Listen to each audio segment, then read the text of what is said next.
ରଚନା ସ୍ୱାଧୀନତା ଦିବସ। ଉପକ୍ରମ ସ୍ୱାଧୀନତା ହେଉଛି ଜାତିର ପ୍ରାଣ, ପରାଧୀନତା ହେଉଛି ଜାତିର ଅଭିଶାପ।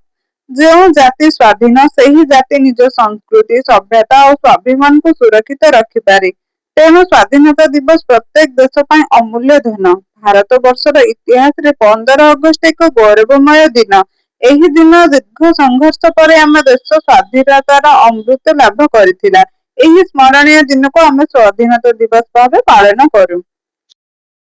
ସ୍ୱାଧୀନତାର ଇତିହାସ। ପ୍ରାୟ 200 ବର୍ଷ ଧରି ଭାରତ ବ୍ରିଟିଶ ଶାସନର ଅଧୀନରେ ଥିଲା। ବିଦେଶୀ ଶାସକମାନଙ୍କ ଶୋଷଣ ଓ ଅତ୍ୟାଚାରରେ ଦେଶବାସୀଙ୍କ ଜୀବନ ଦୁଃଖମୟ ହୋଇପଡ଼ିଥିଲା। କିନ୍ତୁ ସ୍ୱାଧୀନତାର ନିଆଁ କେବେ ଲିଭି ନଥିଲା। ଦେଶର ବୀର ସନ୍ତାନମାନେ ସ୍ୱାଧୀନତା ପାଇଁ ହସି ହସି ପ୍ରାଣବଳି ଦେଇଥିଲେ। ସେମାନଙ୍କର ଅସୀମ ତ୍ୟାଗ ଓ ଅକ୍ଳାନ୍ତ ପ୍ରୟାସ ଫଳରେ 1947 ମସିହା ଅଗଷ୍ଟ 15ରେ ଭାରତ ସ୍ୱାଧୀନ ରାଷ୍ଟ୍ର ଭାବେ ବିଶ୍ୱ ଦରବାରରେ ମୁଣ୍ଡ ଉଠାଇ ଠିଆ ହେଲା।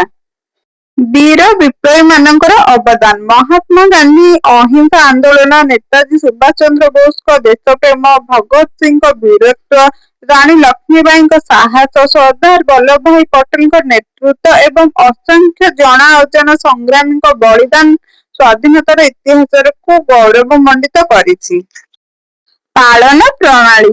ସ୍ୱାଧୀନତା ଦିବସରେ ସମଗ୍ର ଦେଶ ଉତ୍ସବମୁଖର ହୋଇଉଠେ। ଲାଲକିଲ୍ଲାରେ ଜାତୀୟ ପତାକା ଉତ୍ତୋଳନ କରାଯାଏ। ବିଦ୍ୟାଳୟଗୁଡ଼ିକରେ ପ୍ରାର୍ଥନା ସଭା, ଦେଶାତ୍ମକ ବୋଧକ ସଙ୍ଗୀତ, ଭାଷଣ, କବିତା ପାଠ, ନୃତ୍ୟ, ନାଟକ ଓ କୁଇଜ ପ୍ରତିଯୋଗିତାର ଆୟୋଜନ କରାଯାଏ। ତ୍ରିରଙ୍ଗା ପତାକାରେ ସଜ୍ଜିତ ବିଦ୍ୟାଳୟ ପରିବେଶରେ ଦେଶ ପ୍ରେମର ବାର୍ତ୍ତା ବହନ କରେ।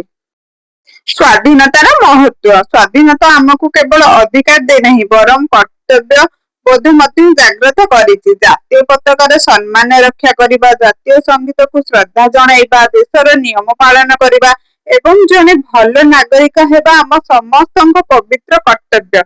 ଛାତ୍ରଛାତ୍ରୀମାନେ ନିଷ୍ଠାର ସହ ଅଧ୍ୟୟନ କରି ଭବିଷ୍ୟତରେ ଦେଶ ସେବା କରିବା ଉଚିତ।